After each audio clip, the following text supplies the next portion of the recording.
ಸೂರ್ಯನ ಬೆಳಕೆ ಎಷ್ಟು ಚೆನ್ನಾಗಿ ಬೀಳ್ತದಲ್ಲ. Hi friends, welcome back to my channel. ಎಲ್ಲರೂ ಹೇಗಿದ್ದೀರಾ? ಎಲ್ಲರೂ ಚೆನ್ನಾಗಿದ್ದೀರಾ ಅಂತೆಲ್ಲ ಅಂದ್ಕೊಂಡಿದ್ದೀನಿ.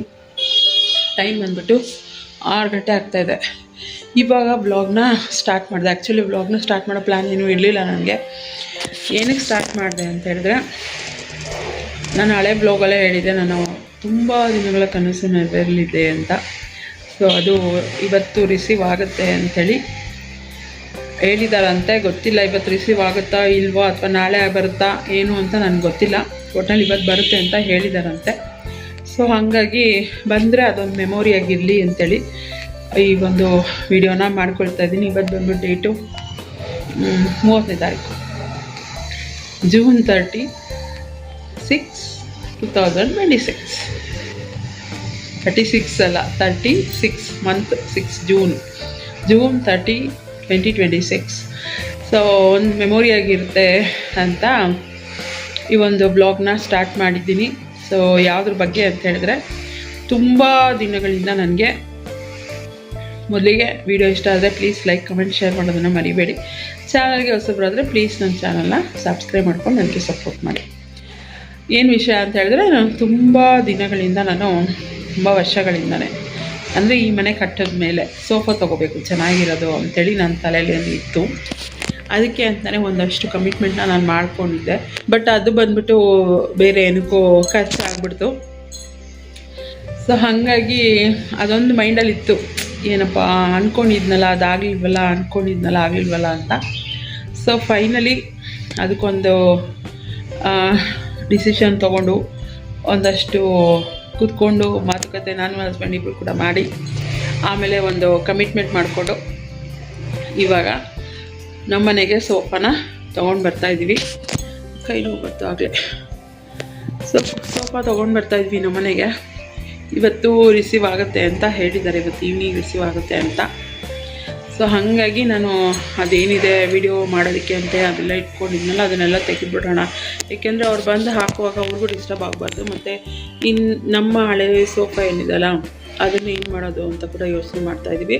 ನಾವು ಅವ್ರಿಗೆ ಕೇಳಿದ್ವಿ ಅಮೌಂಟಿಗೆ ತೊಗೋತಾರೆ ಅಂತ. ಬಟ್ ಅವರು ಇಲ್ಲ, ನಾವು ದುಡ್ಡಿಗೆ ತೊಗೊಳ್ಳಲ್ಲ, ಜಸ್ಟ್ ಡಂಪ್ ಮಾಡಿಬಿಡ್ತೀವಿ, ಗೋಡನ್ ತೊಗೊಂಡೋಗಿ ಡಂಪ್ ಮಾಡ್ತೀವಿ ಅಂತ ಹೇಳಿದ್ರು. ಬಟ್ ಚೆನ್ನಾಗಿದೆ ಸೋಫಾ. ಇದು ಈ ಮನೆ ಬಂದಾಗ ತೊಗೊಂಡಿದ್ದಂಥದ್ದು 5 ವರ್ಷ ಆಗಿದೆ, 6 ಇಯರ್ಸ್ ಆಗಿದೆ ನಮ್ಮ ಸೋಫಾ ತೊಗೊಂಡು. ಅದಕ್ಕೆ ಯಾರಿಗಾದ್ರೂ ಯೂಸ್ ಮಾಡೋರಿಗಾದರೂ ಆಗುತ್ತೆ. ಇದೇ ಥರ ಸೋಫಾ ಇವಾಗ ಅದೇ ಅಂಗಡಿಯಲ್ಲಿ ತೊಗೋಬೇಕಂದ್ರೆ 25,000 ಹತ್ತತ್ರ ಆಗುತ್ತೆ.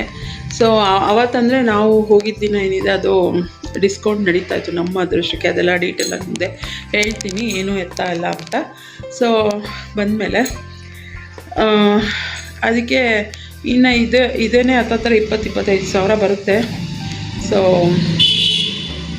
ಅದಕ್ಕೆ ಯಾರಾದರೂ ಯೂಸ್ ಮಾಡೋರು ಇದ್ದರೆ ಕೊಡೋಣ ಅಂತೇಳಿ ಅಂದ್ಕೊಂಡು ಒಂದಷ್ಟು ಜನ ಗೊತ್ತಿರೋರಿಗೆ ಹೇಳಿದೆ.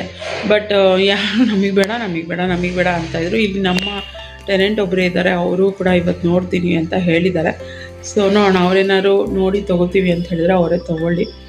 ಹಾಗಾಗಿ ಇವತ್ತೇ ಟೈಮ್ ಇರೋದು. ತೊಗೊಂಡ್ರೆ ತೊಗೋಬೇಕು, ಇಲ್ಲ ಅಂದರೆ ನಾವು ಇನ್ನೇನು ಮಾಡೋಕ್ಕಾಗುತ್ತೆ. ಅಲ್ಲಿ ನಮ್ಮ ಅತ್ತೆ ಮಾವ ಮನೆಗೆ ಹಾಕ್ಬಿಡ್ತೀವಿ ಅಂತಂದರೆ ನಮ್ಮ ಅತ್ತೆ ಮಾವ ಅವರಲ್ಲಿ ಮೇಲ್ಗಡೆ ಹಾಕೋಣ ಅಂತಂದರೆ ಅವ್ರಿಗೇನೋ ಅಲ್ಲಿ ಕಂಜೆಸ್ಟೆಡ್ ಆಗುತ್ತೆ, ಬೇಡ ಎಲ್ಲರೂ ಬಂದಾಗ ಮಲ್ಕೊಳ್ಳೋಕ್ಕೆ ಅಂತ.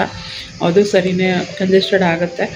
ಸೊ ಹಾಗಾಗಿ ಅಂದ್ಕೊಂಡಿದ್ವಿ, ಗೊತ್ತಿಲ್ಲ ಇದ್ರ ಬಗ್ಗೆ ಏನಾಗುತ್ತೆ ಎತ್ತಾ ಎಲ್ಲ ಅಂತ. ಹಾಗೆ ಬ್ಲಾಗಲ್ಲಿ ನಾನು ಕಂಟಿನ್ಯೂ ಮಾಡ್ತೀನಿ. ವಿಡಿಯೋ ಇಷ್ಟ ಆದರೆ ಲೈಕ್, ಕಮೆಂಟ್, ಚಾನಲ್ಗೆ ಹೊಸಬಾದರೆ ಪ್ಲೀಸ್ ನನ್ನ ಚಾನಲ್ನ ಸಬ್ಸ್ಕ್ರೈಬ್ ಮಾಡ್ಕೊಂಡು ಹಂಗೆ ಸಪೋರ್ಟ್ ಮಾಡಿ.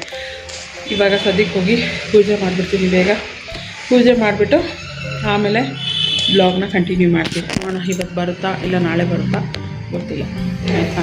ಸೊ ಫೈನಲ್ ಆಗಿ ನಮ್ಮ ಸೋಫಾ ಈ ಥರ ಇದೆ ಇವಾಗ ಅಟ್ ಪ್ರೆಸೆಂಟ್. ಈ ಥರ ಇದೆ.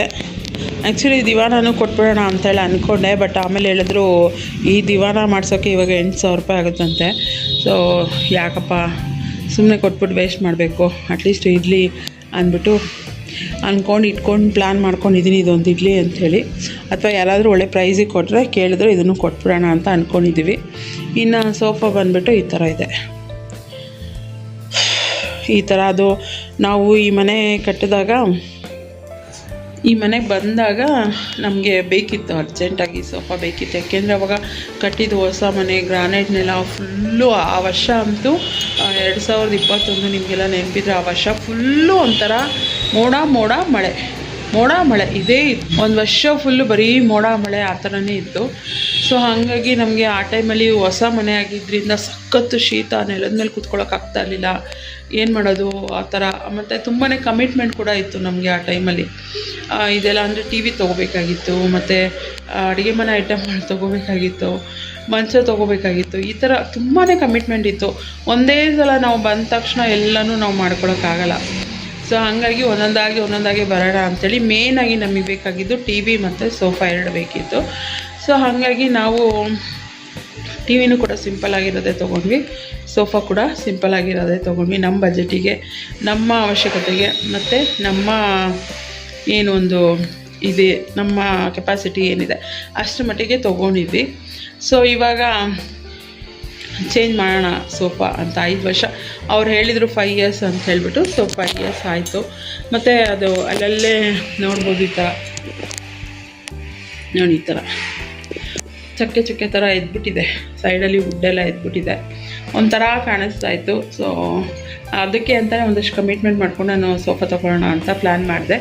ಬಟ್ ಅದು ಏನೋ ಆಯಿತು, ಅದು ಅಲ್ಲಿಗೆ ಕ್ಯಾನ್ಸಲ್ ಆಯಿತು. ಸೊ ಇವಾಗ ಅಟ್ಲೀಸ್ಟ್ EMI ಆ ಥರನಾದರೂ ತೊಗೊಳ್ಳೋಣ, ಅದು ಕಟ್ಕೊಂಡು ಹೋಗ್ಬೋದಲ್ವ ಮಂತ್ಲಿ ಅಂಥೇಳಿ ಅಂದ್ಕೊಂಡು ಪ್ಲ್ಯಾನ್ ಮಾಡಿ ಸೋಫಾಗೆ ಆರ್ಡ್ರ್ ಮಾಡಿ ಬಂದಿದ್ದೀವಿ. ಸೊ ಇದಾದಮೇಲೆ ಏನು ವೀಡಿಯೋ ಕ್ಲಿಪ್ಪಿಂಗ್ ತೊಗೊಂಡಿದ್ದೆ ಅಂದರೆ ಡಿಲೀಟ್ ಆಗಿಬಿಟ್ಟಿದೆ. ಆ್ಯಕ್ಚುಲಿ ರೆಕಾರ್ಡೇ ಆಗಿಲ್ಲ ಹೇಳಬೇಕು ಅಂದರೆ. ಮತ್ತು ಈವ್ನಿಂಗ್ ವ್ಲಾಗ್ನ ನಾನು ಕಂಟಿನ್ಯೂ ಮಾಡ್ತಾಯಿದ್ದೀನಿ. ಸೋಫಾ ಎಲ್ಲ ಚೇಂಜ್ ಮಾಡಿದೆ, ದಿವಾನ ಏನಿದೆ ಅದನ್ನು ಆ ಕಡೆಗೆ ಇಟ್ಬಿಟ್ಟು ಸೋಫಾನ ಈ ಕಡೆ ಇಟ್ಟೆ. ಏಕೆಂದರೆ ಅವ್ರು ಬಂದಾಗ ಎತ್ಕೊಂಡು ಹೋಗೋಕ್ಕೆ ಈಸಿ ಆಗುತ್ತೆ ಅಂತ ಹೇಳ್ಬಿಟ್ಟು ನಾನು ಈ ರೀತಿ ಪ್ಲ್ಯಾನ್ ಮಾಡಿದೆ. ಅದಾದಮೇಲೆ ಈವ್ನಿಂಗ್ ಏನೋ ಅವರು ಕಾಲ್ ಮಾಡಿದ್ರು. ಈವ್ನಿಂಗ್ ಅಂದರೆ ಒಂದು 7 o'clock ಏನೋ ಕಾಲ್ ಮಾಡಿದ್ರು, ತೊಗೊಂಡು ಬರ್ತೀವಿ ಅಂತ. ಅದಕ್ಕೆ ಎಲ್ಲ ಅಲ್ಲಿ ಖಾಲಿ ಮಾಡಿ ಇಟ್ಟಿದ್ದೀನಿ. ಹಳೆ ಸೋಫಾ ಏನಿದೆ ಅದು ಆ ಕಡೆ ಜರುಗಿಸಿಟ್ಟೆ. ಫೈನಲಿ 1 ಡೇಯಿಂದ ವೆಯ್ಟ್ ಮಾಡಿ ಇವಾಗ ಸೋಫಾ ಬರ್ತಾಯಿದೆಯಂತೆ ಫೋನ್ ಮಾಡಿದರು. ನಿನ್ನೆ ಈವ್ನಿಂಗ್ ಬರಬೇಕಾಗಿತ್ತು, ನಿನ್ನೆ ಈವ್ನಿಂಗಿಂದ ವೆಯ್ಟ್ ಮಾಡಿ ನಿನ್ನೆ ಈವ್ನಿಂಗಿಂದ ಇವತ್ತು ಮಧ್ಯಾಹ್ನಕ್ಕೆ ಪೋಸ್ಟ್ಪೋನ್ ಆಯಿತು. ಸೊ ಇವತ್ತು ಮಧ್ಯಾಹ್ನ ಬರುತ್ತೆ ಅಂತ ಎಲ್ಲ ಒಂದು ಕಡೆ ತೆಗೆದ್ಬಿಟ್ಟು ಇಟ್ಟೆ. ಆಮೇಲೆ ನೋಡಿದ್ರೆ ಇವಾಗ ಇದನ್ನು ನಮ್ಮ 3rd ಫ್ಲೋರ್ ಅವರೇ ತೊಗೊಳ್ತೀವಿ ಅಂತ ಹೇಳಿದ್ರು. ಸರಿ, ಇಲ್ಲಿಂದ ನಾವಿರೋದು 1st ಫ್ಲೋರು, 3rd ಫ್ಲೋರ್ಗೆ ಹಾಕಿ 3ನೇ ಫ್ಲೋರ್ಗೆ ಅಂತ ಹೇಳಿದ್ರೆ 800 ರೂಪಾಯಿ ಎಕ್ಸ್ಟ್ರಾ ಕೇಳ್ತಾ ಇದ್ದಾರೆ. ಸೊ ಬೇಡ ಬಿಡಿ, ನಾವೇ ಹೆಂಗೋ ಕಷ್ಟಪಟ್ಕೊಂಡು ಮೇಲ್ಗಡೆ ತೊಗೊಂಡೋಗಿ ಹಾಕಿದ್ರೆ ಆಯಿತು. ಅದಕ್ಕೋಸ್ಕರ ಯಾಕೆ 800 ರೂಪಾಯಿ ಕೊಡಬೇಕು ಅಂತ ಹೇಳ್ಬಿಟ್ಟು ಅದಕ್ಕೆ ಎಲ್ಲ ಈ ಕಡೆ ಸೈಡಿಗೆ ತಳ್ಳಿಬಿಟ್ಟು ಇಟ್ಬಿಟ್ಟಿದ್ದೀನಿ. ಈ ಕಡೆ ಆವಾಗ ಈಸಿ ಆಗುತ್ತೆ ಅವ್ರಿಗೆ ಹಾಕೊಳ್ಳಿಕ್ಕೆ ಅಂತ ಹೇಳ್ಬಿಟ್ಟು ಎಲ್ಲ ಖಾಲಿ ಮಾಡಿ ಇಟ್ಟಿದ್ದೀನಿ. ಮಧ್ಯಾಹ್ನದಿಂದ ಕಾಯ್ದು ಇವಾಗ ಇದಾಯಿತು. ನಾನು ಅಂತೂ ನೆನ್ನೆ ಈವ್ನಿಂಗ್ ಬ್ಲಾಗ್ ಮಾಡ್ಕೊಂಡಿದ್ದು, ಅದಾದಮೇಲೆ ಬ್ಲಾಗೇ ಮಾಡಲಿಲ್ಲ. ನೆನ್ನೆ ಏನೋ ಗೊತ್ತಿಲ್ಲ, ಇದ್ದಕ್ಕಿದ್ದಂಗೆ ಅಲ್ಲಿ ಸುಮ್ಮನೆ ದೀಪ ಎಲ್ಲ ಹಚ್ಬಿಟ್ಟು ಇನ್ನೇನು ಸೋಫಾ ಬರೋಲ್ಲ ಅಂತ ಕನ್ಫರ್ಮ್ ಆಯಿತು ಅಂದ್ಬಿಟ್ಟು ಹೋಗಿ ರೂಮಲ್ಲಿ ಮಲ್ಕೊಂಡು ಏನೂ ಅಡುಗೆ ಮಾಡೋ ಹಂಗಿರಲಿಲ್ಲ. ಸೊ ರೂಮಲ್ಲಿ ಮಲ್ಕೊಂಡು ಹಂಗೆ ಮೊಬೈಲ್ ನೋಡ್ತಾ ಇದ್ದೀನಿ, ಹಂಗೆ ಚೆನ್ನಾಗಿ ಮಾಡಿಬಿಟ್ಟಿದ್ದೀನಿ. ರಾತ್ರಿ 12 ಗಂಟೆಗೇನೋ ಎದ್ದಿದ್ದೀನಿ ನಾನು. ಎದ್ಬಿಟ್ಟು ಅವಾಗ ಇದ್ಯಾವಾಗ ಮಲ್ಕೊಂಬಿಟ್ಟೆ ನಾನು, ಇದೇನಾಯಿತು ಅಂತ ನನಗೆ ಗಾಬರಿ ಆದಂಗೆ ಆಯಿತು. ಸೊ ಹಂಗಾಯಿತು ನೆನ್ನೆ. ಹಾಗಾಗಿ ನಾನು ವೀಡಿಯೋನೇ ಮಾಡ್ಕೊಳ್ಳಿಲ್ಲ ಹೇಳಬೇಕು ಅಂದರೆ. ಮತ್ತು ಇನ್ನು ಬೆಳಗ್ಗೆ ಎಲ್ಲ ಕೆಲಸ ಮಾಡಿದ್ದು ಆಯಿತು, ಮತ್ತು ವೀಡಿಯೋ ಎಡಿಟ್ ಮಾಡಿ ಅಪ್ಲೋಡ್ ಮಾಡಿದೆ. ಆಮೇಲೆ ಇನ್ನೇನು ಬಂದ್ಬಿಡುತ್ತೇನೋ ಅಂತ ಅಂದ್ಕೊಂಡಿದ್ದೆ, ಬಂದಿಲ್ಲ. ಅದಕ್ಕೆ ನಾನೇನು ಬ್ಲಾಗ್ ಮಾಡಿರಲಿಲ್ಲ. ಅದರಲ್ಲೇ ಕಂಟಿನ್ಯೂಷನ್ ಬ್ಲಾಗ್ ಆಗಲಿ ಇದು. ಏಕೆಂದರೆ ಮತ್ತು ಇದರಲ್ಲಿ ಏನಾದ್ರು ಅಟ್ಯಾಚ್ ಮಾಡ್ತಾ ಹೋದರೆ ಈ ಮೇಯ್ನಾಗಿ ನಾನು ಏನು ಸ್ಟಾರ್ಟ್ ಮಾಡಿದ್ದೆ ಅದು ಹಂಗೆ ಪೆಂಡಿಂಗ್ ಉಳ್ಬಿಡುತ್ತೆ ಅಂದ್ಬಿಟ್ಟು ವೆಯ್ಟ್ ಮಾಡ್ತಾಯಿದ್ದೆ. ಸೊ ಫೈನಲಿ ಇವಾಗ ಫೋನ್ ಮಾಡಿದ್ರು ಅವರು, ಇನ್ನೊಂದು 20-30 ಮಿನಿಟ್ಸಲ್ಲಿ ಬರ್ತೀವಿ ಅಂತ. ಸೊ ಬಂದಾಗ ಹಾಕ್ತಾರಲ್ಲ, ನೋಡೋಣ ಯಾವ ಥರ ಫಿಟ್ ಮಾಡ್ತಾರೆ, ಹೆಂಗೆ ಕಾಣುತ್ತೆ ಇವಾಗ ನಮ್ಮ ಮನೆ ಔಟ್ಲುಕ್ ಅಂತೇಳಿ ನೋಡೋಣ ಆಯಿತಾ. ಸೊ 7 o'clock ಬರ್ತೀನಿ ಅಂತ ಅಂದವರು ಬಂದಾಗಲೇ 8-8:15 ಏನೋ ಆಗಿಬಿಟ್ಟಿತ್ತು. ಅದ್ರ ಜೊತೆಗೆ ನಮ್ಮದು ಏನಿದೆ ಕಾರಿಡಾರಲ್ಲಿ ಅಂದರೆ ಸ್ಪೇಸ್ ಇದೆಲ್ಲ ಮೆಟ್ಲು ಮೇಲೆಲ್ಲ, ಅದನ್ನು ತೊಗೊಂಡು ಬರೋದಕ್ಕೆ ಅಂದರೆ ಸೈಡದು ಹ್ಯಾಂಡ್ ರೆಸ್ಟ್ ಎಲ್ಲ ಅಡ್ಜಸ್ಟ್ ಮಾಡಿಬಿಟ್ರೆ ತೊಗೊಂಡು ಬರೋದು ಕಷ್ಟ ಆಗುತ್ತೆ ಅಂದ್ಬಿಟ್ಟು ಎಲ್ಲ ಬಿಡಿಬಿಡಿಯಾಗಿ ತೊಗೊಂಡ್ಬಂದು ಮನೆಯಲ್ಲಿ ಫಿಕ್ಸ್ ಮಾಡಿದ್ರು. ಸೊ ನಾನು ಅಂದ್ಕೊಳ್ಳೋದೇನು ಗೊತ್ತಾ, ಅವಾಗ ನಮಗೆ ಕಣ್ಣಿಗೆ ಕಾಣದೇ ಇರೋದು ರೆಡಿಯಾಗಿಬಿಡ್ತು ಅಂದರೆ ಅಬ್ಬಾ ಎಷ್ಟು ಚೆನ್ನಾಗಿದೆ ಅಲ್ವಾ ಆ ಥರ ಅನಿಸುತ್ತೆ ನೋಡೋಕ್ಕೆ. ಬಟ್ ನಮ್ಮ ಕಣ್ಮುಂದೆ ರೆಡಿ ಮಾಡುವಾಗ ಇಷ್ಟೇನಾ, ಒಳಗಡೆ ಇಷ್ಟೇ ಹಾಕೋದಾ ಇವರು ಅಂತ ಅನಿಸುತ್ತೆ, ಫೀಲ್ ಆಗುತ್ತೆ. ನೋಡ್ಬೋದು ಅದು ಸೋಫಾದು ಬ್ಯಾಕ್ ಸೈಡ್ ಕವರ್ ಏನಿದೆ, ಅದು ಬ್ಯಾಕ್ ಸೈಡ್ ಏನಿದೆ ಅದು ಅದನ್ನು ಏನು ಹೇಳ್ತಾರೆ, ಸೈಡಲ್ಲಿ ಹಿಂಗೆ ಹ್ಯಾಂಡ್ ರೆಸ್ಟ್ ಇಟ್ಕೊಳ್ತಾರಲ್ಲ, ಅದನ್ನು ಅವರು ಅಲ್ಲಿ ನಮ್ಮ ಮನೆಗೆ ಬಂದು ಫಿಕ್ಸ್ ಮಾಡಿ ಮತ್ತು ಲಾಸ್ಟಿಗೆ ಏನು ಹೇಳ್ತಾರೆ ಕೆಳಗಡೆ ಕವರ್ ಹಾಕ್ತಾರಲ್ಲ ಅದನ್ನೆಲ್ಲ ಹಾಕ್ತಾಯಿದ್ರು. ಅದನ್ನು ನೋಡಿಬಿಟ್ಟು ಒಳಗಡೆ ಎಲ್ಲ ಏನೂ ಇರೋದೇ ಇಲ್ಲ, ಎಲ್ಲ ಖಾಲಿ ಖಾಲಿ ಇರುತ್ತೆ, ಮೇಲ್ಗಡೆ ಮಾತ್ರ ಸೋಫಾ ಆ ಥರ ಅನ್ನಿಸ್ತಾ ಇತ್ತು. ಅದನ್ನು ನೋಡ್ದೇ ಅವರು ಡೈರೆಕ್ಟ್ ಫಿಕ್ಸ್ ಮಾಡಿ ತಂದು ನಮ್ಮ ಮನೆಗೆ ಹಾಕ್ಬಿಟ್ಟಿದ್ರೆ ನನಗೆ ಆ ಥರ ಅನ್ನಿಸ್ತಾನೆ ಇರಲಿಲ್ವೇನೋ ಫೀಲು. ಅಲ್ಲೇ ತಂದು ಫಿಟ್ ಮಾಡಿದ್ರಿಂದ ಆ ಥರ ಅನ್ನಿಸ್ತಾ ಇತ್ತು ನನಗೆ ಅಷ್ಟೇ. ಅದಾದಮೇಲೆ ಅವರೇನು ಇವ್ರದ್ದು ಸರ್ವಿಸ್ ಏನಿದೆ ಅದು ನನಗೆ ಅಷ್ಟು ಇಷ್ಟ ಆಗಲಿಲ್ಲ. ಯಾಕೆಂದರೆ ಅವರು 4 days 5 daysಲ್ಲಿ ಅಂತ ಹೇಳ್ಬಿಟ್ಟು 10-11 days ಮಾಡಿಬಿಟ್ರು. ಅದ್ರ ಜೊತೆಗೆ ಅದೇನು ಬುಷ್ ಫಿಟ್ ಮಾಡಿದಾರಲ್ಲ ಅದು ಸ್ವಲ್ಪ ಶೇಕಿ ಆಗಿದೆ. ಅದನ್ನು ಸರಿ ಮಾಡ್ಕೊಡ್ತೀನಿ ಅಂದವ್ರು ಇನ್ನೂ ಇದುವರೆಗೂ ಕೂಡ ಆಲ್ಮೋಸ್ಟ್ 10 days ಏನೋ ಆಗಿದೆ ಸೋಫಾ ಬಂದು, ಇನ್ನೂ ಕೂಡ ಅವರು ರೆಡಿ ಮಾಡಿಕೊಟ್ಟಿಲ್ಲ. ಅದೊಂದು ಬೇಜಾರಿದೆ ನನಗೆ. ಕಾಲ್ ಮಾಡಿದ್ವಿ ಅವ್ರಿಗೆ, ಹುಡುಗರು ಸ್ವಲ್ಪ ಬಿಸಿ ಇದ್ದಾರೆ, ಬಂದು ಹಾಕ್ಕೊಡ್ತೀನಿ ಅಂತ ಹೇಳಿದ್ದಾರೆ. ಈ ಸೋಫಾ ಎಲ್ಲ ಫಿಟ್ ಮಾಡುವಾಗ ನನ್ನ ಹಸ್ಬೆಂಡ್ ಮೀಟಿಂಗಲ್ಲಿದ್ದರು, ಹಾಗಾಗಿ ಅವ್ರು ಸ್ವಲ್ಪ ಲೇಟಾಗಿ ಬಂದರು, ಅವ್ರು ನೋಡಿರಲಿಲ್ಲ.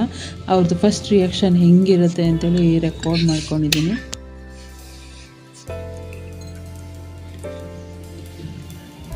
ಎಲ್ಲೋದ್ರಿ ಮಿಸ್ಟರ್ ಶಿವಕುಮಾರ್?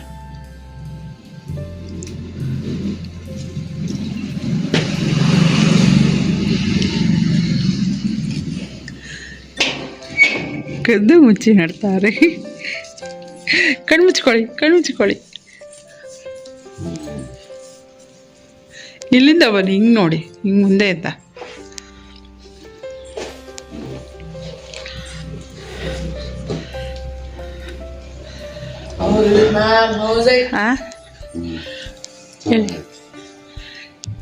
ಕಲರು ಹೆಂಗೆ ಕಾಣ್ತಾ ಇದೆ?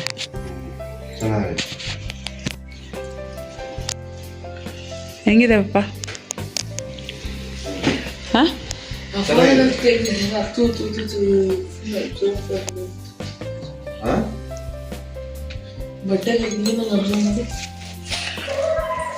ಅದೊಂದು ಇನ್ನೂ ಟಕ ಅನ್ನುತ್ತೆ, ಇದೊಂದು ಟಕ ಅನ್ನುತ್ತೆ. ಅದು ನಾಳೆ ಬಂದ್ಬಿಟ್ಟು ರೆಡಿ ಮಾಡಿಕೊಡ್ತೀನಿ ಅಂತ ಹೇಳೋರು. ಇವರು ಕೈಕಾಲೆಲ್ಲ ತೊಳ್ಕೊಬರ್ತಾರೆ. ಸೊ ನಮ್ಮ ಮನೆ ಸೋಫಾ ಬಂದಿದೆ, ಆವಾಗಲೇ ಬಂತು, ಫಿಟ್ಟಿಂಗ್ ಮಾಡಿದ್ರು. ಇವತ್ತು ಯಾಕೋ ಚಳಿ ನಮ್ಮ ಮನೆಯವ್ರ ರಿಯಾಕ್ಷನ್ನ ಕ್ಯಾಪ್ಚರ್ ಮಾಡಬೇಕಾಗಿತ್ತು. ಸೊ ಹಂಗಾಗಿ ರಿಯಾಕ್ಷನ್ನೇ ಕೊಡಲ್ಲ, ಆಮೇಲೆ ಕೊಡ್ತಾರೆ, ಕೂತ್ಕೊಂಡು ಡೈಲಾಗ್ಗಳು ಹೊಡಿತಾರೆ. ನೆನ್ನೆ ಮಾಡ್ತಾಯಿದ್ರಲ್ಲ, ಯಾವಾಗ ಯಾವುದು ಗಾಡಿಗೆ ಡೈಲಾಗ್ ಹೊಡಿತಾ ಇದ್ದಲ್ಲ, ಏನದು ಇಂಜಿನ್ ಆಯಿಲ್ ಹಾಕಿದ್ದೀನಿ ಕುಡ್ಕೋ, ಆಮೇಲೆ ಬೇಕಾದ್ರೆ ಕುದುರೆ ಅಲ್ಲ ಏನದು ಮೆಟ್ರೈಸ್ತಾ ಇದ್ದೀನಿ ಇವಾಗ ಗಾಡಿದು ಅಂತ. ಹಂಗೆ ಈಗ ನೋಡಲ್ಲ, ಕುತ್ತಿಗೆಗೆ ಹಾಕ್ತಾ ಇದ್ದೀನಿ ಕೈ ಇವಾಗ ಅಂತ, ಅಂದರೆ ಟಾಪ್ ಗೇರ್ ಹಾಕಿದ್ರೆ ಕುತ್ತಿಗೆ ಕೈ ಹಾಕ್ತೆ ಅನ್ನೋ ಥರ ಹೇಳ್ತಾ ಇದ್ರು. ಮತ್ತು ಇಂಜಿನ್ ಆಯಿಲ್ ಹಾಕಿದ್ದೀನಿ, ಸೈಲೆಂಟಾಗಿ ಕುಡ್ಕೊಂಬಿಡು ಇವಾಗ, ಇಷ್ಟೋ ತನಕ ಅದೇನೋ ಸಾಫ್ಟಾಗಿ ಕರ್ಕೊಂಬಂದೆ, ಏನೇನೋ ಹೇಳ್ತಾರೆ. ನಗು ಅಂದರೆ ನಗು ನಮಗೆ, ಅವ್ರು ಹೇಳ್ತಾ ಇದ್ರೆ, ಅವರು ಹೇಳೋ ಫ್ಲೋನಲ್ಲಿ ನಗು ಬರುತ್ತೆ, ಹೇಳೋ ರೀತಿನಲ್ಲಿ. ಆದರೆ ಆನ್ ಕ್ಯಾಮ್ರಾ ಹೇಳಲ್ಲ, ಆಫ್ ಕ್ಯಾಮ್ರಾ ಹೇಳ್ತಾರೆ ನಮ್ಮ ಯಜಮಾನ್ರು. ಇನ್ನೊಂದು ಪಿಲೋ ಏನಾಯ್ತು ಆ ಥರದ್ದು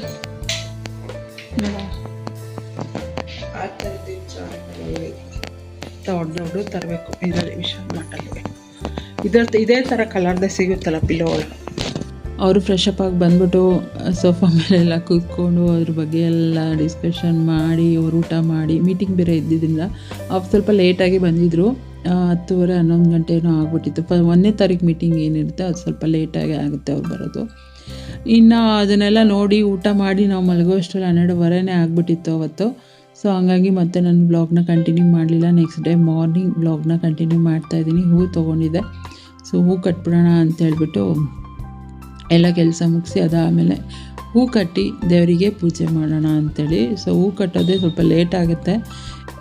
ಅಂದರೆ ಹಿಂದಿನ ದಿನವೇ ತೆಗೆದಿಟ್ಕೊಂಡಿದ್ರೆ ಸಮ್ಟೈಮ್ಸ್ ಕಟ್ಟಿಕ್ಬಿಟ್ಟಿರ್ತೀನಿ.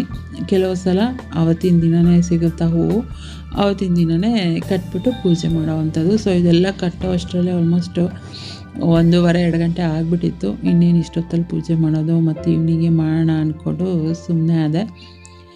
ಸೊ ಫೈನಲಿ ತುಂಬ ವರ್ಷಗಳಿಂದ ನಾನೇನು ಆಸೆ ಅಂದ್ಕೊಂಡಿದ್ದೆ, ಸೋಫಾ ಬೇಕು ನಮ್ಮ ಮನೆಗೆ ಚೆನ್ನಾಗಿರೋದು ಅಂಥೇಳಿ, ಅದು ನಮ್ಮ ಮನೆಗೆ ಬಂದಿದೆ. ಅದರಿಂದ ನನ್ನ ಮಗ ಅಂತೂ ತುಂಬಾ ಹ್ಯಾಪಿಯಾಗಿದ್ದಾನೆ. ಅದ್ರ ಜೊತೆಗೆ ನಾನು ದೇವ್ರಿಗೂ ಕೂಡ ಥ್ಯಾಂಕ್ಸ್ ಹೇಳಲೇಬೇಕು. ನಮಗೂ ಕೂಡ ತುಂಬಾ ಖುಷಿಯಾಗಿದೆ. ಈ ಮನೆ ಬಂದಾಗಿಂದ ತುಂಬ ಆಸೆ ಇತ್ತು, ಒಂದೊಳ್ಳೆ ಸೋಫಾ ತೊಗೋಬೇಕು, ಅದರಲ್ಲೂ ಕಾರ್ನರ್ ಇರೋ ಸೋಫಾ ತೊಗೋಬೇಕಂತೇಳಿ.